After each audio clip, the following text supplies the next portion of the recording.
Wagwan popcorn and on for some of that. It's your girl Kayla and back with another video for the channel.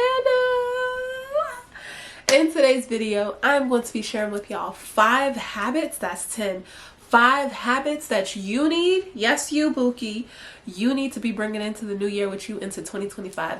No more of this new year, new me stuff that we actually never accomplish. Okay, we're going to talk about 5 life-changing, obtainable habits for you to implement into 2025 that is going to change your life, that is going to set you up for success. So let's not talk any further. Let's actually get into it. All right. The first habit that you need to take into 2025 with you is a morning routine. Establish a morning routine that works for you, okay? Tailor it to you, your needs, what's important to you in the morning. That's going to set you up for success. That's going to set you up to be able to deal with human beings on this earth, okay? For me, my morning routines are, I want to say they're more mental and spiritual for me. That's like what's most important to me when I first wake up in the morning. So when I wake up in the morning, the first thing I instantly do is thank God for a new day of life.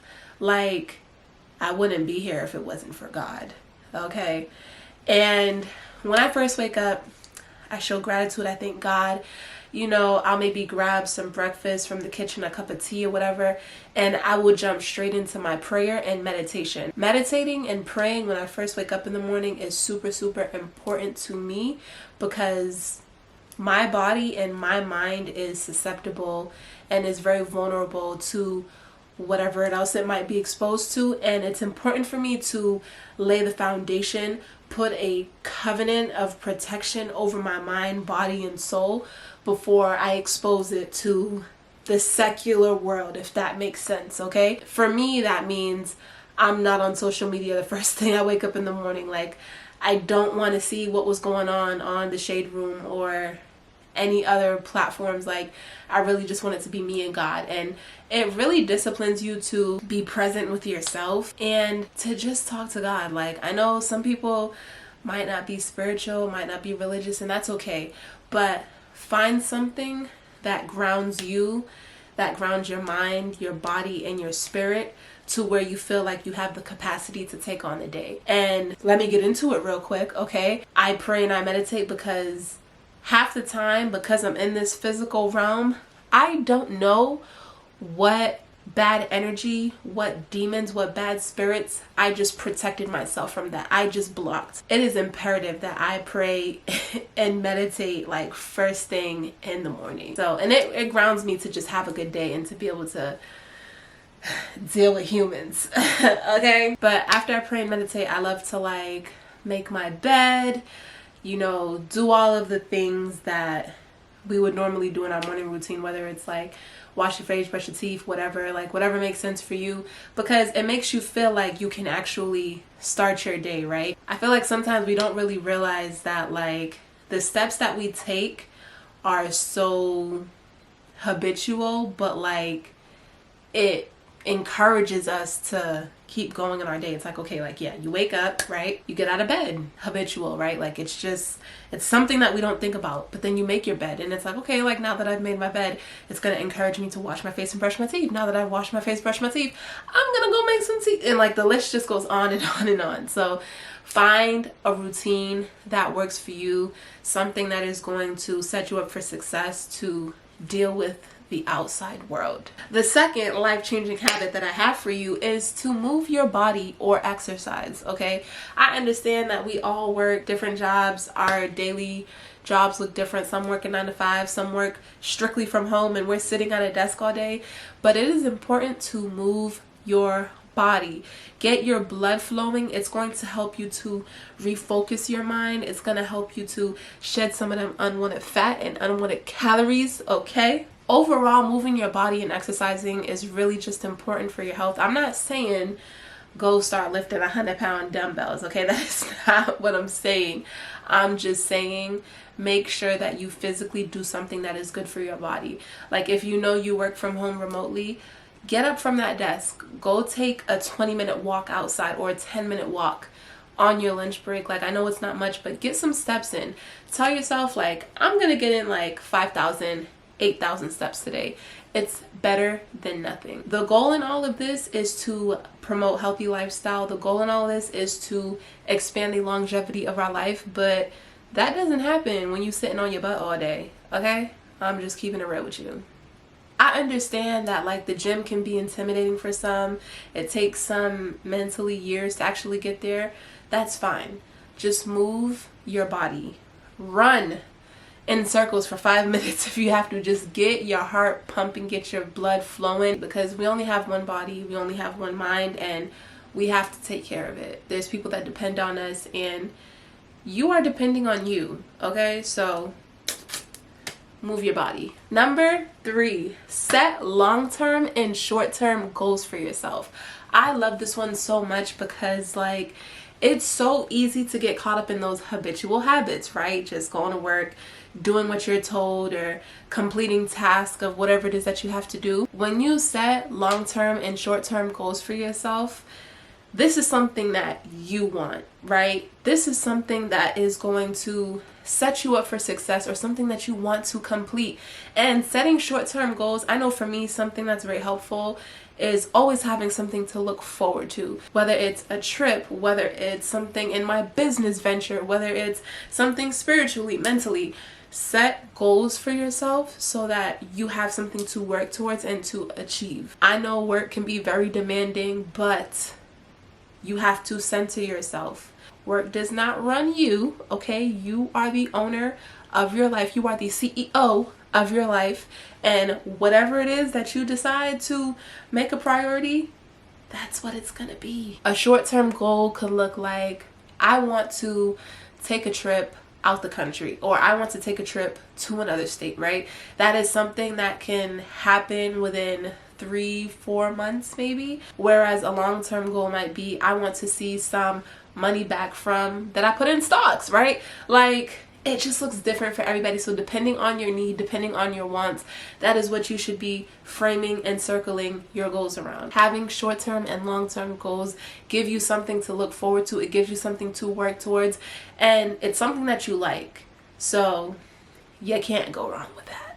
Tip number 4, reflecting on your day, week, or your month. I can't express the importance of this. Reflection is super important. Reflection is important for our own sanity, my sanity. It's important for my growth as well. You know, I think back to like, probably, it's like 2 weeks now when I'm filming this. I had such a rough week 2 weeks ago, y'all. Like, I cannot count the amount of times that I cried in that week. Like, I was an emotional wreck. Like, I'm not even gonna hold back at y'all. Like, I was going through it like on a different level, and at a point that like I've never seen myself before, you know. And when that week ended, like, I was like, Michaela, you had a rough week this week, girl. Like, you was going through it. And I thought about the fact that like I cried so much out of just frustration and, you know, just not being happy. But then I said, you know what, it's okay to cry, because I'm not gonna sit here and bottle up all of my emotions to the point where it feels like there's something in your chest. I was like, I'm gonna cry. I'm gonna let it out, because I'm not going to unleash this onto somebody else that has nothing to do with my issues. And it's just a healthier way to cope, right? When you just let it all out in the moment. Ain't no shame in my game. I recognize that I am an emotional woman, and that's okay. You know, I handle it and deal with it in healthy manners. But most importantly, I allow myself to feel. And that is a part of reflection, right? Understanding how your week made you feel. Given that that week was super tough for me, I told myself, okay, what can I do next week so that I'm not back in this position again, feeling the same way, stressed out and just crying an uncountable, if that's even a word, amount of times, you know? Reflection like that is super important, because it's gonna set you up for success. You know, it's gonna make you realize like, okay, like I feel this feeling coming on again. Let me take a step back. Let me breathe. Maybe even take a 15-minute nap. Whatever it is you need to do to recollect yourself, recollect your mental for your own sanity and your own health, do it. Reflection really just helps you to understand yourself and understand people a little bit more. Like, okay, you piss me off, so I need to have some type of capacity with you to where I'm not going to allow you to get to me. Whatever it is, I'm just speaking hypothetically. When you don't reflect, you will find yourself in a cycle of just habits, you know, habits that become unhealthy because you're not taking the time to think about what it is that you can change for the better. The last and final tip, y'all, when I say like this last tip is probably like the most important tip of them all. I think so. I think this is the most important tip of like everything that I've gave y'all. It is gratitude. Showing gratitude at all times. All right, that is number 5. Something that I learned at the end of 2023. No, yeah, it was at the end of 2023 is that gratitude is a way of living. You know, and I want you to think about that for a sec, because I had to think about it. Like, gratitude is a way of living, but like you say thank you all the time, but it's like, no, gratitude is a way of living. I woke up this morning. I am so grateful for another day. I am so grateful that I have the ability to see, hear, think, smell, taste, touch. I'm so grateful that I woke up in my right mind this morning. I'm able to make sound decisions, healthy decisions for myself, you know. And I feel like those are the things that we sometimes take for granted, like, because they're just so given to us, right? We expect those things to happen. And, you know, not everybody has that same turnout. When you make gratitude a way of living, you see the goodness in everything, and more blessings begin to come your way. Like, for real, for real. Like, this is tea. This is game that, like, I'm really giving y'all. Like, listen to me when I say this. Be grateful for everything. This might sound crazy, but it's not crazy because I'm just wired to think this way. Having gratitude makes life feel easier to navigate. Like, even within this past 2 weeks that I told y'all, like, I had a really stressful week, and like, I can't count the amount of times that I cried. I was still very grateful for that week.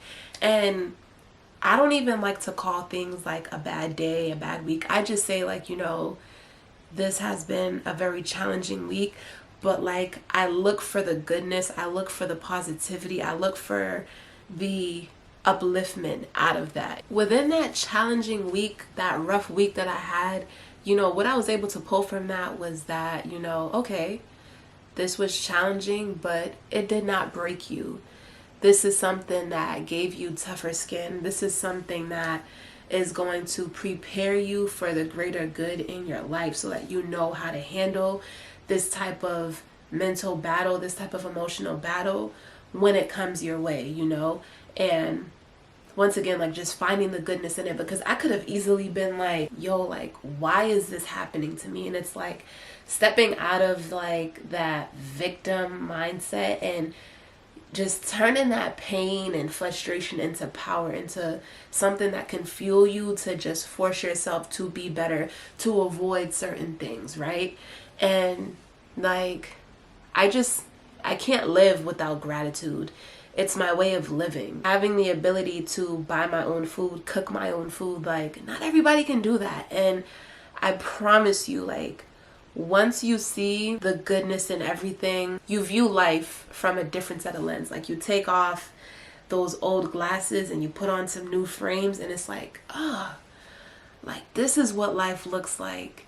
This is what it means to really be grateful for life. Like, you really just take things in on a different scale, you know. So be grateful, show gratitude in everything that you do. Even if it doesn't make sense to you, there's a reason behind it. There's goodness in it. And you have to be open enough, you have to be woke enough, you have to be vulnerable enough to search for it, find it, and acknowledge it. Living with gratitude for me allows me to carry and exude just a different type of energy. Like, you won't even want to surround yourself around certain people who can't view that from the same lens of you, because you learn to step out of your ego, out of the why is this happening to me? And it's like, no, it's not just happening to you, it's happening for you. And that's why I say, like, once you can really understand, you take off those egotistical lens and you put on the lens of being humble, being a servant, showing gratitude, and really understanding the lines in between. So I could go on and on all day about this conversation, okay? But yes, y'all, those are the 5 habits that I think you should be taking into this new year with you. I promise you, you will see change. And sometimes it's not change that everybody needs to see. It's change that you notice within yourself, in your surroundings, and just your interactions. Like, it's not something that needs to be seen on a larger scale, okay? So I really hope that these were insightful. These are things that, like, I thought of on my own, things that have worked for me as a growing Black woman. And I just want everybody to be great. I'm on my way to my greatness, and I want to see you be great. So I really hope that y'all take this video with a grain of salt and that you learn from it. All right, make sure y'all follow me on Instagram at Michaela.Clean and My Ancestors Curls, and I'll see y'all in the New Year's, Bookie. I love y'all so much. As always,